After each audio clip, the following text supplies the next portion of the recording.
Yes, oo. Alas 12:30 na mga ka-spirit, o 15 minutes na lang, no? O sugda na nato ang national prayer nga mao kanay sign or timaan nga sugod na ang ato ang penitential walk. O pagduga nato ang kining mga pag-ampo gikan kana sa San Pedro Square, no?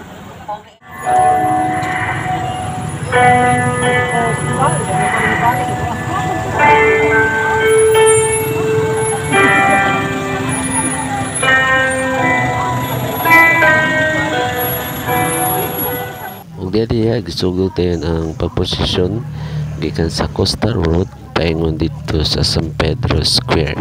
Ug nagsugod kini sa usa ka Vicariate gipanguluhan dito sa Santo Rosario Vicariate. Ingon man ang mga parokyano gikan sa San Lorenzo Ruiz, ang Santo Rosario, ang Holy Family Parish, ug ang BDLR. O gusto dayan ang ubang mga gadayang mga Vicariate.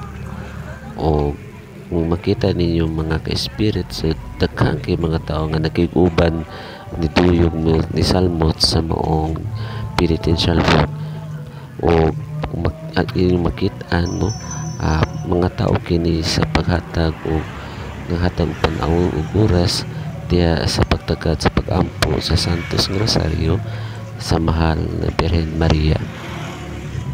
O adunay mga pipila sa mga kabataan, mga hantong ang inyong makita diha sa pagposisyon. Humaniana, dito tayo sa San Pedro Cathedral mo ang last portion nga pagkatong sa penitential work. O may ubay gapon ang niduyog sa pag-apil nini. O gisudin usap kini sa Santos nga Misa inubadan sa to Archbishop sa Davao, si Bishop Romulo G. Palyas.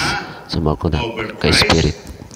O kunaaman very poor quality ang kalidad, dali maguba. Oo, naibara na to. Gidubli-dubli. Balik-balik, i-report ka man na budgetan na po, i-report ka man na budgetan na po, i-report ka man na. O ang grabe pa, lingkuha o project, kuwarta, uwak himuwa, ghost projects. May pang ghost na to kay White Lady makitaan pa. Kini wakay control makitaan. Ghost projects. Puwerteng kawat. May suon mangutana kita. Kini ba subak lang sa atong pamanaod? Mangutana kita isip katawan sa pagtuo. Nalipay ba? Fundamental question. Kini ang pangutana dinhi sa atong panagpundok karon. Nalipay ba ang Dios ni ini? Naimuot ba ang Diyos ining naitabo sa pagpangawkaw, pagpangawat sa isig kaingon natong Pilipino?